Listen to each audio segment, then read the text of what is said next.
नमस्कार, बहुत बहुत स्वागत है आप सभी का भारत 24 पर। मैं हूं आपके साथ पूर्णिमा मिश्रा। शाम के 6 बज चुके हैं और वक्त हो चला है आपका हमारे स्पेशल शो मुख्यमंत्री में स्वागत करने का।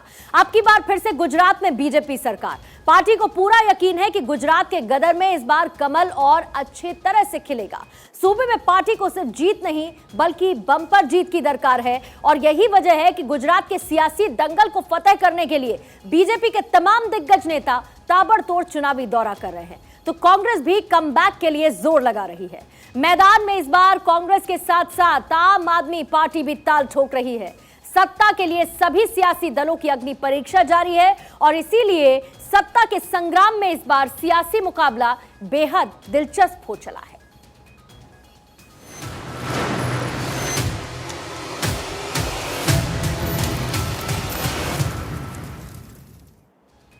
गुजरात में अगले महीने होने वाले विधानसभा चुनाव को लेकर सियासी सरगर्मियां चरम पर पहुंच चुकी हैं।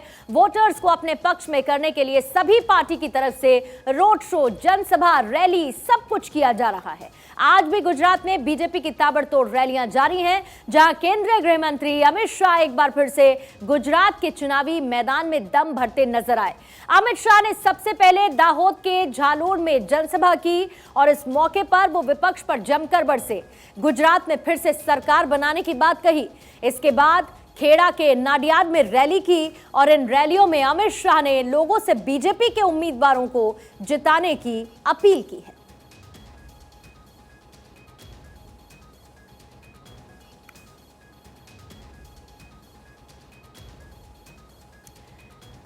गुजरात विधानसभा चुनाव को लेकर सभी राजनीतिक पार्टियां कमर कस चुकी हैं, लेकिन बीजेपी इसमें सबसे आगे चल रही है। आज अमित शाह ने रैलियों के साथ साथ रोड शो किया। ये रोड शो नर्मदा जिले के नांदोद में किया गया और इस मौके पर काफी संख्या में लोग भी मौजूद नजर आए। तस्वीरें गुजरात के नांदोद की आप देख रहे हैं, जब अमित शाह ने चुनावी प्रचार का मोर्चा संभाला और किस तरीके से कार्यकर्ताओं और समर्थकों की भीड़ उमड़ पड़ी। तस्वीरें आपके सामने।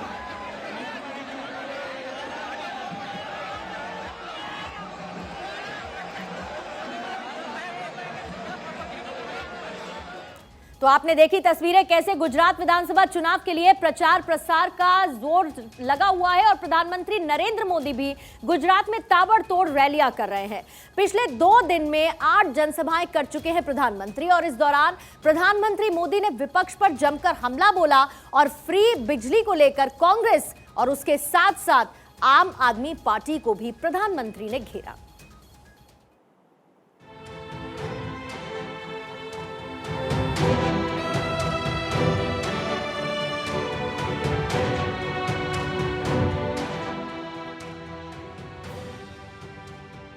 गुजरात में चुनावी गदर,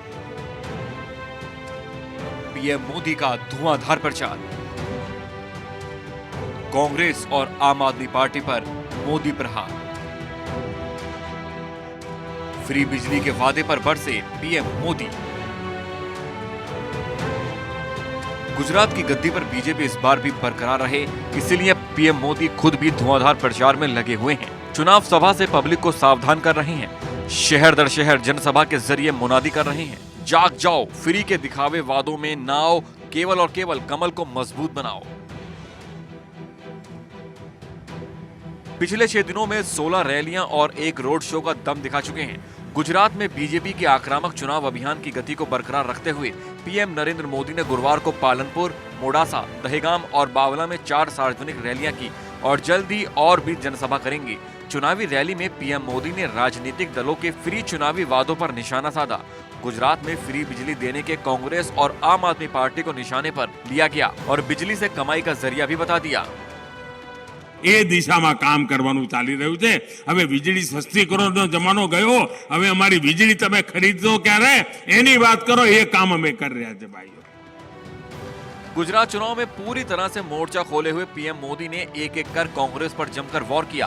अहमदाबाद के बावला में ग्रैंड ओल्ड पार्टी पर हमला बोलते हुए कहा है कि कांग्रेस ने देश की आत्मा को कुचल दिया। मोडासा में पीएम मोदी कांग्रेस पर खूब बरसे। उन्होंने आरोप लगाया कि कांग्रेस ने हमेशा गुजरात को पिछड़ा रखा है, और जबकि मोडासा और कपड़भंज के बीच रेलवे कनेक्टिविटी की मांग को लेकर आंदोलन चल रहा था। ऐसे कई नेता थे जो इस क्षेत्र से चुने गए थे, लेकिन उन्होंने कभी काम करने का इरादा नहीं किया। गुजरात में बीजेपी ने रिकॉर्ड सीट से जीतने की रणनीति बनाई है और उसी प्लान के तहत आगे भी बढ़ रही है।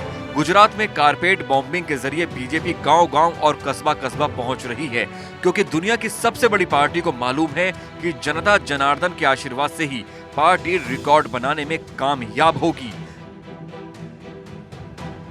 Bureau report, Bharat 24। तो गुजरात के वडोदरा में चुनावी माहौल चरम पर है। नेता पूरी ताकत झोंके हुए हैं, वोटर्स को लुभाने की कोशिश जारी है, लेकिन वडोदरा के लोगों के मन में क्या है, वो किसको वोट देंगे, इसको लेकर हमारे संवाददाता अमित मिश्रा ने लोगों से बात की।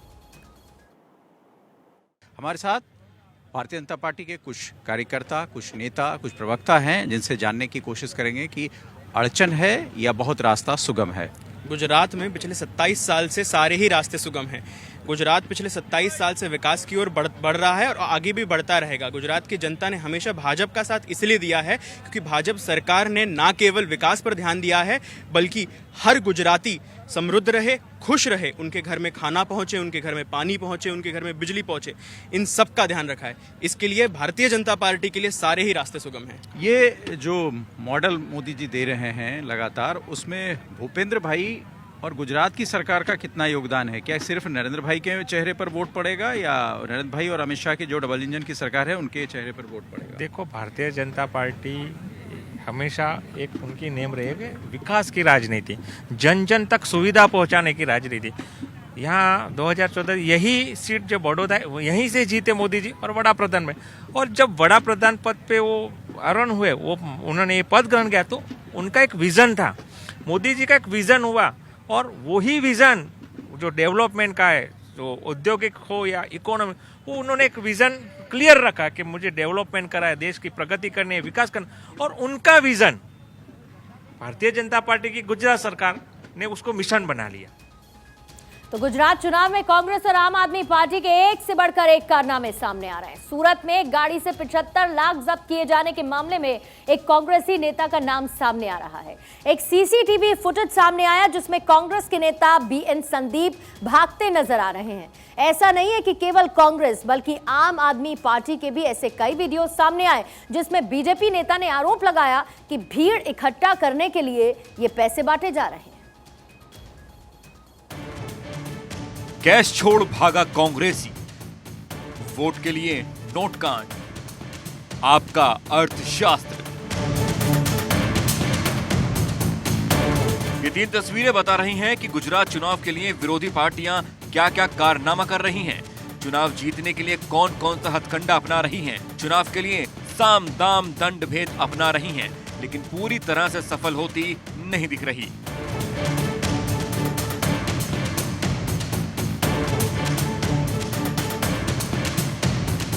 कैश छोड़कर बदमाश होकर भाग रहा ये कांग्रेसी कार्यकर्ता है, नाम है बीएन संदीप। आरोप है कि जिस गाड़ी में सफर कर रहा था उस गाड़ी से चेकिंग के दौरान 75 लाख बरामद हुए। पकड़ा न जाए इसीलिए भाग खड़ा हुआ, लेकिन भागने से पहले बीएन संदीप ने हाथापाई की और फिर मौके से भाग निकला।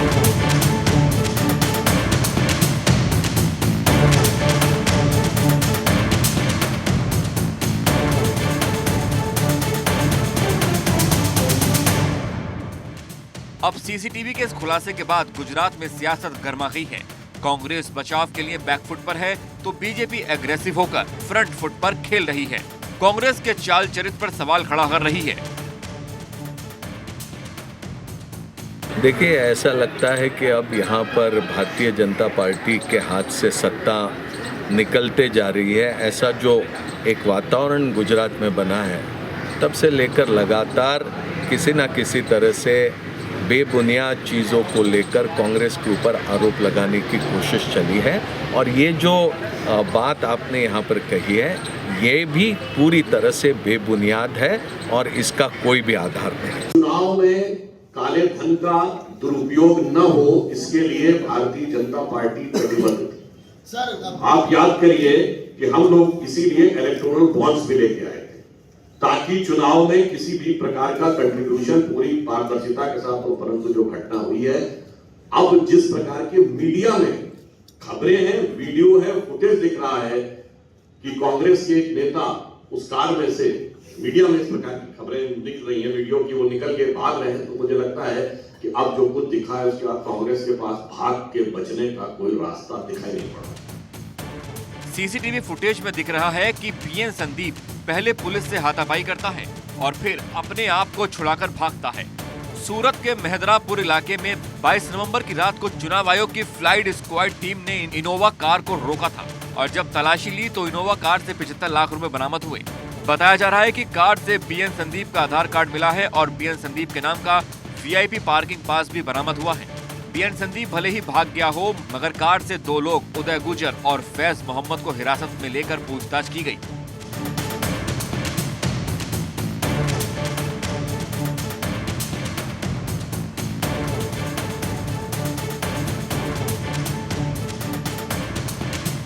गुजरात में कांग्रेस पिछले 3 दशक से ज्यादा वक्त से सत्ता में नहीं है। ऐसे में जीत के लिए हर वो हथकंडा अपना रही है जो उसे मुफीद लग रहा है। अब इस वीडियो को देखिए। बीजेपी नेता संबित पात्रा ने ट्वीट पर शेयर किया है, जिसमें वडोदरा के ढबोई विधानसभा के कांग्रेस उम्मीदवार बालकृष्ण ढोलर नोट बांटते हुए दिख रहे हैं। और आइए अब कार्यक्रम में आगे बढ़ते हैं। एआईएमआईएम प्रमुख गुजरात में चुनाव प्रचार कर रहे हैं, ताबड़तोड़ रैलियां कर रहे हैं, लेकिन अपने एजेंडे से हट नहीं रहे। लगातार भड़काऊ बयानबाजी भी की जा रही है। श्रद्धा हत्याकांड को लेकर वो गुजरात में सियासी रोटियां सेक रहे हैं। ये कोई लव जिहाद का मामला नहीं है। गुजरात में एआईएमआईएम को वोट का अरमान, असदुद्दीन ओवैसी का भड़काऊ पैगाम। गुजरात में चुनाव चरम पर हैं। पहले चरण की वोटिंग के लिए 1 सप्ताह भी नहीं बचा है। ऐसे में असदुद्दीन ओवैसी अपने अरमान को पंख देने के लिए पूरी शिद्दत के साथ जुटे गए हैं। गुजरात में भाषण दे रहे हैं। भड़काऊ भाषण के जरिए लोगों को साधने में जुटे हुए हैं। श्रद्धा मर्डर कांड से देश जब स्तब्ध है, आरोपी आफ्ताब को सजा देने की मांग कर रहा है, तब एआईएमआईएम प्रमुख इस मामले के जरिए सियासी रोटियां सेकने में लगी हैं। देखिए, बीजेपी जो सियासत कर रही है वो बिल्कुल गलत है। ये कोई लव जिहाद का मामला नहीं है। ये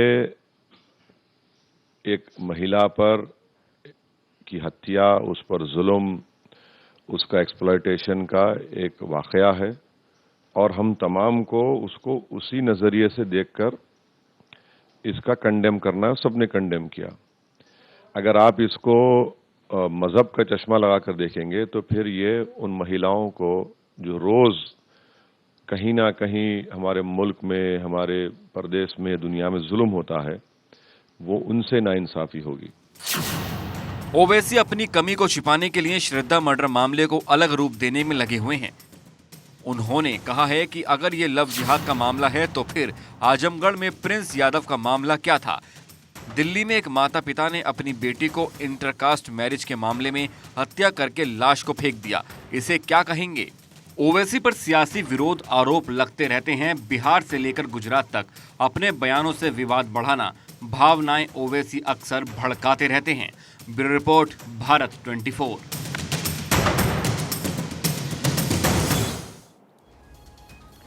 तो भारत 24 गुजरात की हर एक सीट का विश्लेषण आप तक पहुंचाता है और ये विश्लेषण चुनाव एक्सपर्ट डॉक्टर कुमार गणेश ने भारत 24 के लिए किए हैं। तो आज हम आपको नर्मदा जिले का विश्लेषण दिखाएंगे, आपको ये भी बताएंगे कि किस सीट पर क्या हालात बन रहे हैं।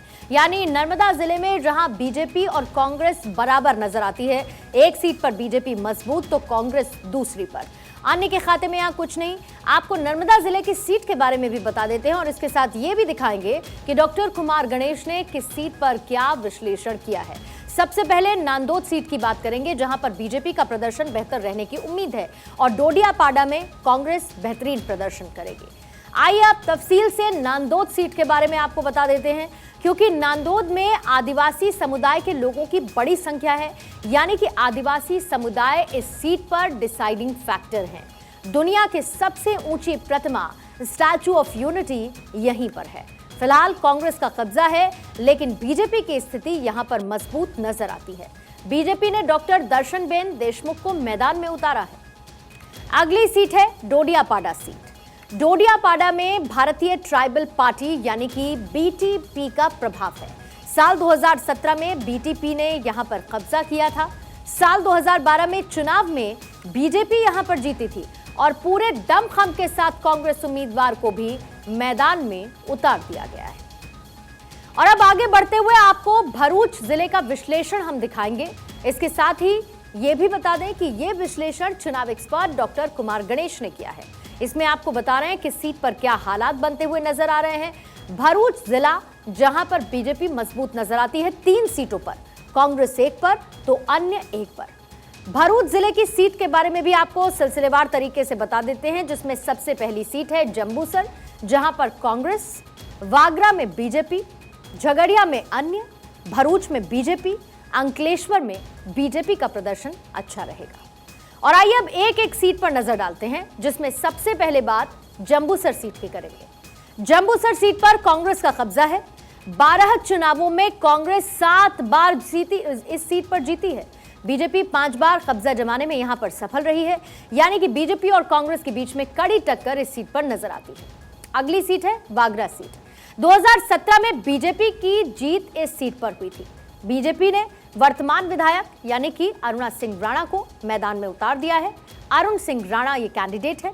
पिछले 2 टर्म में बीजेपी के उम्मीदवार की ही जीत हो रही है। वागरा विधानसभा में मुस्लिम वोटर्स अहम भूमिका निभाते हैं। अगली सीट है झगड़िया सीट। झगड़िया सीट पर मुकाबला रोचक माना जा रहा है। छोटू वसावा और उनके बेटे महेश वसावा आमने सामने हैं। साल 2017 में छोटू वसावा की यहां से जीत हुई थी। अब बात करेंगे भरूच की। बीजेपी का गढ़ है ये। प्रधानमंत्री मोदी के नाम पर भरूच में मतदाता वोट देते हैं। 1995 से इस सीट पर बीजेपी का कब्जा बरकरार है। बीजेपी ने रमेश भाई मिस्त्री को यहां से मैदान में उतारा है। अगली सीट है अंकलेश्वर सीट। अंकलेश्वर सीट भी बीजेपी का ही गढ़ है। पिछले 7 चुनावों से लगातार बीजेपी इस सीट पर जीत दर्ज करती रही है। बीजेपी ने ईश्वर सिंह पटेल को फिर से मैदान में उतार दिया है। पिछली 4 बार से विधायक ईश्वर सिंह पटेल हैं और इस बार भी उनसे इसी बात की उम्मीद है कि वो अपने बेहतरीन प्रदर्शन को दोहराएंगे। तो गुजरात चुनाव में बीजेपी और कांग्रेस के साथ साथ आम आदमी पार्टी भी ताल ठोक रही है। आम आदमी पार्टी की तरफ से लगातार ये दावा किया जा रहा है कि वो गुजरात में कट्टर ईमानदार सरकार देने वाले हैं, लेकिन ऐसा दिख नहीं रहा, क्योंकि एसोसिएशन फॉर डेमोक्रेटिक रिफॉर्म यानी कि एडीआर ने पहले चरण की जो रिपोर्ट दी है, उसके मुताबिक पहले चरण में आम आदमी पार्टी ने सबसे ज्यादा दागी उम्मीदवार को उतार दिया है। यानी कि गुजरात चुनाव में दागी उम्मीदवार, विधानसभा चुनाव में आपराधिक उम्मीदवारों की भरमार नजर आती है। यानी पहले फेज के 788 प्रत्याशी मैदान में हैं और 788 में से 167 के खिलाफ आपराधिक मामले दर्ज हैं। पहले चरण में आम आदमी पार्टी ने सबसे ज्यादा दागी उम्मीदवारों को उतारा है। आम आदमी पार्टी के 88 में से 32 प्रत्याशी के खिलाफ आपराधिक मामले हैं। 26 आम आदमी पार्टी उम्मीदवारों के खिलाफ गंभीर आपराधिक मामले हैं। आम आदमी पार्टी के 36% उम्मीदवारों के खिलाफ मामले दर्ज हैं। वहीं कांग्रेस ने 31 आपराधिक उम्मीदवारों को टिकट दे दिया है। इनमें से 18 प्रत्याशियों के खिलाफ गंभीर क्रिमिनल रिकॉर्ड है। सोर्स एडीआर की तरफ से यह जानकारी दी गई है। इधर आदिवासी गढ़ में जन समर्थन से अमित शाह गदगद। नांदोद में जन समर्थन की लहर से बीजेपी उत्साहित। खचाखच सभा स्थल और लोगों के सैलाब से शाह गदगद। आज नांदोद में अमित शाह की रैली में उमड़ा जन सैलाब। नांदोद में शाह की रैली में उमड़ा हजारों का जनसमूह। सभा स्थल के बाहर रास्तों में फंसे रहे करीब 10,000 लोग। लोगों ने घरों की छत पर चढ़कर देखा अमित शाह का रोड शो। अमित शाह ने रोड शो में ही जन सैलाब को किया संबोधित और जन समर्थन को लेकर नांदोद में जन समूह का जताया आभार। साथ ही बीजेपी पर मोहर लगाने की, विश्वास जताने की अपील की।